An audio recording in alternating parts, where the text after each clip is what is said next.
अस्सलाम वालेकुम जी। की हाल चाल है जनाब तुहाडा। उम्मीद है तुसी ठीक होवोगे। अल्लाह दे फजलो करम नाल मैं भी ठीक ठाक, शुक्र अलहमदुलिल्लाह अल्लाह दी पाक ज़ात दा। नाले जिन्ना भी अल्लाह दी नेमतां दा शुक्र अदा करिए उन्ना ही घट्ट है। अज बड़े भारे दिल दे नाल मैं क्या व्लॉग शुरू करनी आ। बड़े लोगों को पता चल चुका है, बड़े लोगों को शायद नहीं पता चलिया, तो मैं क्या चलो एक प्रॉपर व्लॉग बनानी आ, तुहाडे नाल शेयर करनी आ। नाले जो सोशल मीडिया ते असीं आ जाने ना तो इंज हुंदा है कि तुसी इन्ना ज़्यादा अपने लोगों नाल अटैच हो जाते जे जिहड़े तुहानूं वेखदे ने, पसंद करते हैं, हेट भी करते हैं लोग, लेकिन तुहाडा दिल करता है कि अपना हर दुख, अपना हर सुख, हर खुशी, हर गमी उन्हां नाल शेयर की जाए। तो जनाब मैं भी बस एक मुश्किल वक्त चो गुजर रही हाँ। मेरी अम्मी इस दुनिया तो चले गए ने। बहुत वड्डिया कह लो अजमाइश कवां कि दुख कवां, मैनूं समझ नहीं आ रही। तुसीं अक्सर मेरे वीडियोज़ वेख्या होएगा, मैं अपनी अम्मी नूं मतलब वेखनी होनी सां, संभालनी सां, उन्होंने लाड करनी सां, प्यार करनी सां। अज तकरीबन 10 दिन हो गए ने उन्होंने इस दुनिया तो गए हुए। अज असीं घर च दुआ भी रखी है, लेकिन दिल जड़ा ना वो बड़ा उदास है, बड़ा परेशान है। मेरी अम्मी तकलीफ च सी, बीमार सी पिछले 1.5 साल तो, लेकिन असी उन्होंने हॉस्पिटल्स, डॉक्टर्स, शुक्र अल्लाह की ज़ात दा कि इस गल्लों असी मुतमईन हाँ कि असी कोई कुताही ते आवाज़ स्लो करो अरफा, कोई कुताही या कोई ऐसा करन दा सोच भी नहीं सकते। कोई रब वालों कोई हो गया होए साढ़े कोलों ते वो अल्लाह दी ज़ात जानदी है, लेकिन अपने वालों पूरी कोशिश की उन्होंने खिदमत दी, उन्होंने संभालन दी, उन्होंने डॉक्टरी इलाज दी और हर चीज़ दी, लेकिन उन्होंने जिंदगी इन्नी सी। और रब जो चाहता है जिंदगी वधानी होंदी है तो रब रास्ते भी उन्हें बना दिंदा है, लेकिन उन्होंने इन्नी जिंदगी सी। असीं शुक्र अदा करने कि साडी माँ इस दुनिया तो सुरखरू होकर गई है। उन्हें सारी अपनी जिम्मेदारियां निभाइयां ने। वो कल्ली औरत सी। मेरे अब्बू की डैथ नूं 20 साल तकरीबन हो गए ने। अब्बू की डैथ तो बाद उन्हें साढ़े 3 भैन भाइयों की शादियां कीतियां साडी माँ ने। अब्बू की डैथ तो बाद साडी माँ ने उमरा किया है, हज किया है। मैं तुहानूं पहलां भी दस चुकी है, मेरा एक ही भाई है गूंगा बहरा है, भाभी भी। मेरी माँ ने उन्होंने बच्चों की खिदमत की है, उन्होंने जिंदगी सैट किया है। अज बड़े सुकून के नाल लाइफ गुजारनगे मेरी माँ तो बाद, और दुआवां देणगे मेरी माँ नूं, क्योंकि मेरी अम्मी कहते होंदे सन जिंदगी का मकसद सिर्फ सोना तो खाना नहीं। अल्लाह ताला ने इंसान नूं दुनिया ते किसी मकसद लिए भेजा है, वेले बहन लिए नहीं। और मेरे ख्याल च उन्होंने 2 ही मकसद सन, मेहनत ते खिदमत। ये दोवें उन्होंने कीते ने। उन्हें अपने माँ बाप की खिदमत की है, भैन भरावां की खिदमत की है, वो भी दसदे ने, वो भी इस चीज़ की गवाही देंदे ने। फिर अपने बच्चों की की है, और माजूर अपने बच्चे जो इंसान सुन नहीं सकता, बोल नहीं सकता, वो माजूर ही होंदा है। उन्होंने खिदमत की, उन्होंने बच्चों को संभालिया। बड़ा असीं अल्लाह दा शुक्र अदा करने कि साडी माँ दुआवां लैंदी गई है, साडी माँ सुरखरू होके गई है। उन्होंने अखलाक इंदा सी कि लोग उन्होंने रोंदे ने याद करके, लेकिन जिहड़ी उदासी है वो तो नहीं ना जा सकती।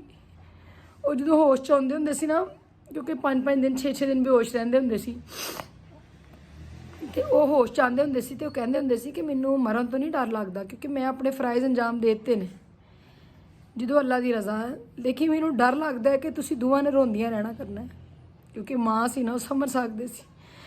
नाले उन्हां दी अपनी माँ इस दुनिया ते नहीं सी, शायद इसलिए वो फील कर सकदे सी कि बेटियां जिहड़ियां हुंदियां ने रोंदियां रहिंदियां ने। अज 10 दिन हो गए ने ते इंज लगदा है अंदरों कोई चीज़ कटदी है, किसी चीज़ च दिल नहीं लगता, कोई चीज़ चंगी नहीं लगती। दिल करदा माँ एक बार तू सामने होए तेनू जफ्फी पा लवां, तेरा मत्था चूम लवां, क्योंकि मेरा जो टाइम है ना लास्ट वाला 1.5 साल तो उन्होंने इंज गुजरिया है कि मैं हर वक्त उन्होंने कोल हुंदी सी। जो मैं उन्होंने कोल नहीं सी हुंदी, अपने घर चक्कर लाने जाती सी, मैं उन्होंने सामने घर रेंट ते लै लिया सी अपना घर छड्ड के, क्योंकि अपनी अम्मी की वजह तो। जो मैं उन्होंने कोल नहीं सी हुंदी ते मेरा दिमाग उन्होंने कोल सी, मेरी चीज़ां सारा ज़हन उन्होंने बारे सोचण दिया हुंदा सी कि अच्छा हुण जाके इंज करनी आ, हुण अम्मी इंज करिए फोन उठाओ। अज घर दे विच दुआ है तो बस बच्चों का भी रश है, इसलिए थोड़ा ना वीडियो दे विच भी तुहानूं आवाज़ां आ रही होणगियां, माजरत इस गल ते जनाब मैं दस रही सी कि जे मैनू बड़े लोग मिले ने मेरी अम्मी दे फौतगी के दौरान, कुछ ऐसे लोग जिन्होंने मैं नहीं भी जानती सी, ਲੇਕਿਨ ਵਿੱਚ ਐਸੀਆਂ ਜਿਹੜੇ ਲੋਕ ਸਨ ਜਿਨ੍ਹਾਂ ਦੀ ਮਾਵਾਂ ਨਹੀਂ ਸਨ, ਉਹਨਾਂ ਦਾ ਦਰਦ ਹੀ ਵੱਖਰਾ ਸੀ। ਅੱਲਾਹ ਪਾਕ ਸਭ ਨੂੰ ਸਬਰ ਦੇਵੇ, ਸਾਨੂੰ ਸਭ ਨੂੰ ਸਬਰ ਦੇਵੇ, ਹਿੰਮਤ ਦੇਵੇ।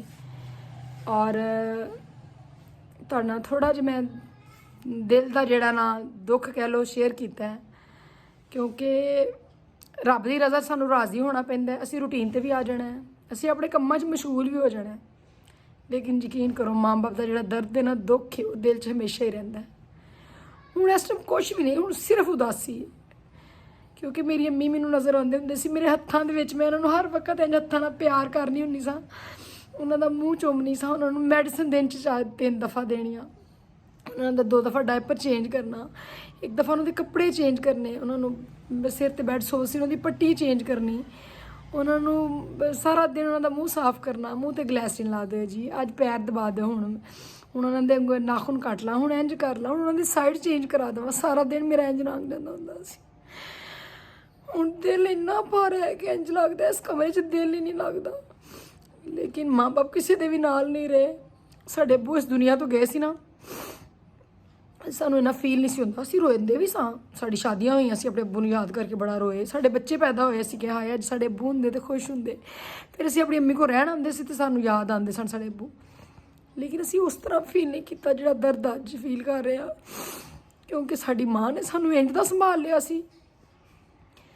ਤੇ ਮਾਵਾਂ ਤਾਂ ਸਭ ਹੀ ਅਜ਼ੀਮ ਹੁੰਦੀਆਂ ਨੇ, ਤੇ ਹਰ ਔਲਾਦ ਨੂੰ ਲੱਗਦਾ ਹੈ ਕਿ ਉਹਦੀ ਮਾਂ ਵੱਖਰੀ ਮਾਂ ਸੀ। ਮੈਨੂੰ ਵੀ ਇੰਝ ਲੱਗਦਾ ਕਿ ਮੇਰੀ ਮਾਂ ਵੱਖਰੀ ਮਾਂ ਸੀ।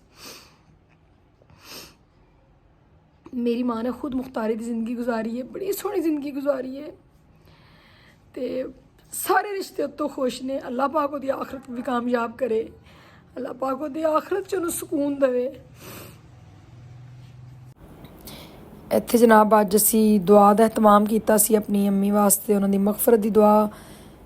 ਮੇਰੀ ਸਿਸਟਰ ਪੜ੍ਹ ਰਹੀ ਸੀ, ਯਾਸੀਨ ਸੂਰਤਾਂ ਪੜ੍ਹਾਈਆਂ, ਕਿਸੇ ਨੇ ਕਲਮਾ ਪੜ੍ਹਿਆ, ਜੋ ਵੀ ਮਤਲਬ ਉਹਨਾਂ ਦੀ ਮਗਫਰਤ ਵਾਸਤੇ ਪੜ੍ਹਾਈ ਕੀਤੀ। ਬਾਹਰੋਂ ਕਿਸੇ ਜ਼ਿਆਦਾਤਰ ਲੋਕਾਂ ਨੇ ਨਹੀਂ ਸੀ ਬੁਲਾਇਆ, ਬਸ ਫੈਮਿਲੀ ਦੇ ਲੋਕ ਸਨ, ਅਸੀਂ ਭੈਣ ਭਰਾ ਸਾਰੇ ਕਜ਼ਨ ਬਸ, ਕਿਉਂਕਿ 10 ਦਿਨ ਹੋ ਗਏ ਸੀ ਅੱਜ ਉਹਨਾਂ ਨੂੰ, ਨਾਲੇ ਜੁਮੇ ਦਾ ਦਿਨ ਸੀ। ਅਤੇ ਅਸੀਂ ਕਿਹਾ ਕਿ ਅੱਜ ਦੁਆ ਕਰਵਾਉਂਦੇ ਹਾਂ ਅਤੇ ਅੱਜ ਘਰੋਂ ਕਰੀ ਜਾਂਦੇ ਹਾਂ। ਕੋਈ ਕਿਸੇ ਦੇ ਕੋਲ ਕਿੰਨਾ ਕੁ ਚਿਰ ਬਹਿ ਸਕਦਾ। ਸ਼ਾਇਦ ਇੱਕ ਦੌਰ ਸੀ, ਮੈਨੂੰ ਯਾਦ ਹੈ ਮੇਰੇ ਅੱਬੂ ਦੀ ਜਦੋਂ ਡੈਥ ਹੋਈ, ਮੇਰੀਆਂ ਚਾਚੀਆਂ ਦੋਨੋਂ ਸਾਡੇ ਘਰ ਪੂਰਾ ਮਹੀਨਾ ਰਹੀਆਂ ਸਨ। ਮੇਰੇ ਮਾਮੂ ਦੀ ਡੈਥ ਹੋਈ, ਨਾਨੂ ਦੀ। ਲੇਕਿਨ ਹੁਣ ਕਿਸੇ ਕੋਲ ਇੰਨਾ ਟਾਈਮ ਹੀ ਨਹੀਂ ਹੈ, ਨਾਲੇ ਸਾਡਾ ਤਾਂ ਉਸ ਘਰ 'ਚ ਨਾ ਹੁਣ ਅਜੀਬ ਜਿਹਾ ਲੱਗਣ ਡਿਆ ਸੀ, ਦਿਲ ਨਹੀਂ ਸੀ ਲੱਗਣ ਡਿਆ। ਅਤੇ ਮੈਂ ਤਾਂ ਕੋਲ ਆ, ਮੈਂ ਤਾਂ ਡੇਲੀ ਜਾਵਾਂ ਕਰਾਂਗੀ, ਬਵਾਂ ਕਰਾਂਗੀ ਆਪਣੇ ਮਾਂ ਦੇ ਬਿਸਤਰ 'ਤੇ। ਅਤੇ ਮੇਰੀ ਸਿਸਟਰ ਹੈ, ਉਹ ਥੋੜ੍ਹਾ ਦੂਰ ਹੈ, ਉਹ ਕਹਿੰਦੀ ਮੈਂ 2 ਦਿਨ ਬਾਅਦ 3 ਦਿਨ ਬਾਅਦ ਚੱਕਰ ਲਗਾਇਆ ਕਰਾਂਗੀ। ਅਜੇ ਲੋਕ ਅਫਸੋਸ ਲਈ ਆਉਂਦੇ ਨੇ।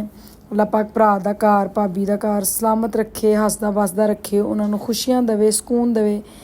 ਆ ਮੇਰੀ ਭਤੀਜੀ ਹੈ, ਇਹਦੇ 'ਚ ਮੈਨੂੰ ਆਪਣੀ ਅੰਮੀ ਨਜ਼ਰ ਆਉਂਦੀ ਹੈ, ਇਹਦੀ ਸ਼ਕਲ ਬਹੁਤ ਜ਼ਿਆਦਾ ਮੇਰੀ ਅੰਮੀ ਨਾਲ ਮਿਲਦੀ ਹੈ। ਅਤੇ ਮਾਂ ਦਾ ਘਰ ਜਿਹੜਾ ਨਾ ਉਹ ਹੱਸਦਾ ਵੱਸਦਾ ਹੀ ਰਵੇ ਅਤੇ ਸਕੂਨ ਮਿਲਦਾ ਹੈ। ਜਿਹੜਾ ਦੁੱਖ ਲੱਗਿਆ ਦਿਲ ਨੂੰ, ਉਹਦਾ ਤਾਂ ਅਜ਼ਾਲਾ ਨਹੀਂ ਹੋ ਸਕਦਾ, ਕਿਉਂਕਿ ਮਾਂ ਔਰ ਬਾਪ ਦਾ ਵਾਹਦ ਰਿਸ਼ਤਾ ਹੈ ਜਿਹਦਾ ਕੋਈ ਨਿਮਲ ਬਦਲ ਕੋਈ ਨਹੀਂ। ਅਤੇ ਆ ਜਿਹੜਾ ਅਸੀਂ ਜਦੋਂ ਥੋੜ੍ਹੀ ਜਿਹੀ ਅਸਰ ਦਾ ਅਜ਼ਾਨ ਤੋਂ ਬਾਅਦ ਅਸੀਂ ਕਿਹਾ ਕਿ ਚਲੋ ਅੰਮੀ ਕਬਰਸਤਾਨ ਹੋ ਕੇ ਆਉਂਦੇ ਹਾਂ, ਕਿਉਂਕਿ ਰਾਤ ਬਾਰਿਸ਼ ਬਹੁਤ ਜ਼ਿਆਦਾ ਹੋਈ ਸੀ। ਅਤੇ ਅਸੀਂ ਸੋਚਿਆ ਕਿ ਚਲੋ ਦੇਖ ਆਈਏ, ਨਵੀਂ ਕਬਰ ਹੈ, ਪਤਾ ਨਵੀਂ ਮਿੱਟੀ ਜਲਦੀ ਬੈਠ ਜਾਂਦੀ ਹੈ, ਮਸਲਾ ਨਾ ਕੋਈ ਹੋ ਗਿਆ ਹੋਏ ਜਾਂ ਕੁਛ ਵੀ, ਬਸ ਦਿਲ ਦੀ ਤਸੱਲੀ ਦੀ ਗੱਲ ਹੈ ਨਾ ਜਨਾਬ। ਅਤੇ ਅੱਜ ਅਸੀਂ ਫਿਰ ਉਸ ਤੋਂ ਬਾਅਦ ਕਬਰਸਤਾਨ ਗਏ। ਕਬਰ ਮੇਰੀ ਅੰਮੀ ਦੀ ਅਸੀਂ ਆਪਣੇ ਗਾँव 'ਚ ਬਣਾਈ ਹੈ, ਮੇਰੇ ਅੱਬੂ ਵੀ ਸਾਡੇ ਆਪਣੇ ਗਾँव 'ਚ ਦਫਨ ਨੇ। ਅਤੇ ਮੇਰੇ ਅੱਬੂ ਦੀ ਕਬਰ ਦੇ ਪੈਰਾਂ ਵਾਲੀ ਸਾਈਡ 'ਤੇ ਜਗ੍ਹਾ ਸੀ, ਉੱਥੇ ਮੇਰੀ ਅੰਮੀ ਦਫਨ ਹੋਏ ਨੇ। ਅਤੇ ਉਹਨਾਂ ਦੀ ਖਵਾਹਿਸ਼ ਦੇ ਮੁਤਾਬਕ ਅਸੀਂ ਆਪਣੀ ਅੰਮੀ ਨੂੰ ਦਫਨ ਕੀਤਾ ਹੈ, ਕਿਉਂਕਿ ਹਾਲਾਂਕਿ ਮੇਰੇ ਅੱਬੂ ਦੀ ਡੈਥ ਨੂੰ 20 ਸਾਲ ਹੋ ਗਏ ਨੇ। ਅਤੇ ਮੇਰੀ ਅੰਮੀ ਕਹਿੰਦੇ ਹੁੰਦੇ ਸਨ ਕਬਰ ਦਾ ਨਹੀਂ ਦੱਸਣਾ ਚਾਹੀਦਾ, ਕਿਉਂਕਿ ਜੇ ਕਬਰ ਦੀ ਨਿਸ਼ਾਨਦੇਹੀ ਕਰਾਓ ਨਾ ਕਿ ਮੈਨੂੰ ਉੱਥੇ ਦਫਨ ਕਰਿਓ, ਅਤੇ ਉਹ ਜਗ੍ਹਾ ਨਹੀਂ ਮਿਲਦੀ। ਲੇਕਿਨ ਮੇਰੀ ਖਵਾਹਿਸ਼ ਹੈ ਕਿ ਮੈਂ ਤੁਹਾਡੇ ਬਾਪ ਦੇ ਪੈਰਾਂ ਵੱਲ ਜਗ੍ਹਾ ਮੇਰੇ ਵਾਸਤੇ ਹੋਏ, ਲੇਕਿਨ ਪਤਾ ਨਹੀਂ ਮੇਰੇ ਨਸੀਬ 'ਚ ਹੋਏਗੀ ਕਿ ਨਹੀਂ ਹੋਏਗੀ। ਅਤੇ ਅੱਲਾ ਨੇ ਮੇਰੀ ਮਾਂ ਦੀ ਖਵਾਹਿਸ਼ ਪੂਰੀ ਕੀਤੀ ਹੈ, ਸ਼ੁਕਰ ਅੱਲਾ ਦੀ ਜ਼ਾਤ ਦਾ। ਅਤੇ ਬਸ ਉਹੀ ਗੱਲ ਹੈ ਨਾ, ਦਿਲ ਦੀ ਤਸੱਲੀ ਹੈ, ਗੈਬ ਦੇ ਇਲਮ 'ਤੇ ਅੱਲਾਹ ਤਾਲਾ ਜਾਣਦਾ ਹੈ। ਅਤੇ ਅੱਲਾਹ ਪਾਕ ਸਭ ਵਾਸਤੇ ਆਸਾਨੀਆਂ ਪੈਦਾ ਕਰੇ, ਮੇਰੇ ਵਾਸਤੇ ਵੀ ਸਬਰ ਦੀ ਦੁਆ ਕਰਨਾ। ਇਜਾਜ਼ਤ ਦਿਓ ਜੀ, ਅੱਲਾ ਹਾਫਿਜ਼।